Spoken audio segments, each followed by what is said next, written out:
आजकल की पढ़ाई कितनी महंगी हो गई है ना?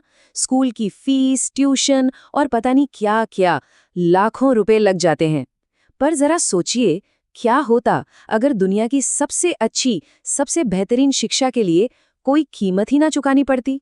सुनने में ये किसी सपने जैसा लगता है ना? लेकिन ये कोई सपना नहीं है।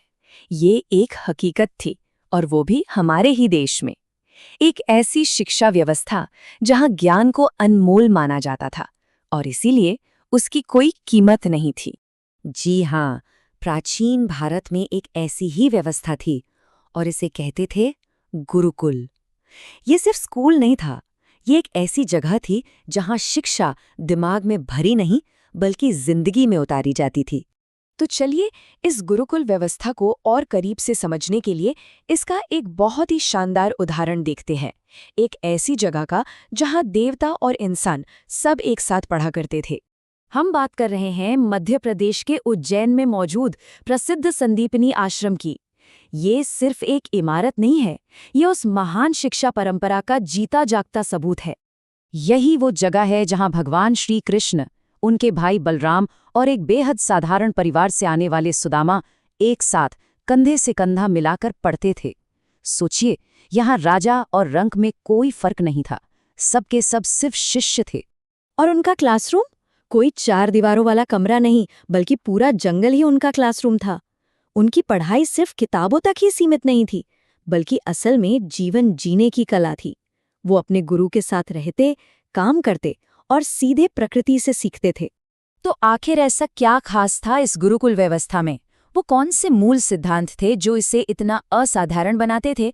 चलिए इसके उन 6 स्तंभों को समझते हैं जो एक मुकम्मल तालीम की नींव रखते थे। तो इसके 6 मूल स्तंभ थे।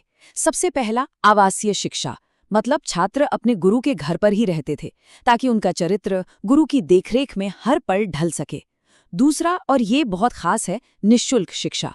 ज्ञान को बेचा नहीं जाता था, इसलिए कोई फीस नहीं थी। हाँ, पढ़ाई पूरी होने पर शिष्य अपनी श्रद्धा और क्षमता के अनुसार गुरु दक्षिणा देते थे, जो गुरु के लिए एक सम्मान होता था। तीसरा स्तंभ था समग्र विकास, यानी शरीर, मन और आत्मा तीनों का एक साथ विकास। चौथा था व्यावहारिक ज्ञान, सिर्फ थ्योरी नहीं बल्कि वो हुनर सिखाए जाते थे जो असल जिंदगी में काम आए।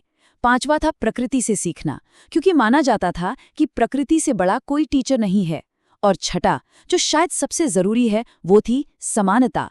गुरु की नजर में सब शिष्य एक बराबर थे, फिर चाहे वो कोई राजकुमार हो या एक गरीब बालक। तो अब एक सवाल उठता है, उस जमाने की और आज की शिक्षा व्यवस्था में आखिर क्या फर्क है? और ये फर्क सिर्फ तौर तरीकों का नहीं है, ये तो पूरी सोच का ही फर्क है। यहाँ ये अंतर बिल्कुल साफ देखा जा सकता है।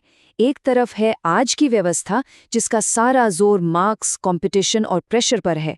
वहीं दूसरी तरफ थी गुरुकुल प्रणाली, जिसका फोकस था चरित्र, अनुशासन और जिंदगी के मूल्यों पर।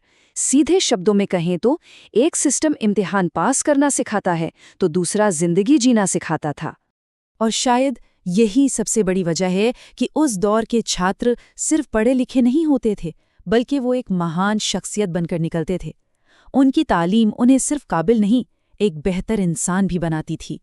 तो इस प्राचीन व्यवस्था से आज के ज़माने में क्या सीखा जा सकता है? क्या इसका कोई सबक आज भी हमारे काम आ सकता है? आज की इस दुनिया में जहां हर कोई सिर्फ ग्रेड्स और नंबरों के पीछे भाग रहा है, उस शिक्षा से क्या सबक लिया जा सकता है जिसका एक ही मकसद था, चरित्र का निर्माण करना? ये एक ऐसा सवाल है जो हम सबको खुद से पूछने की ज़रूरत है।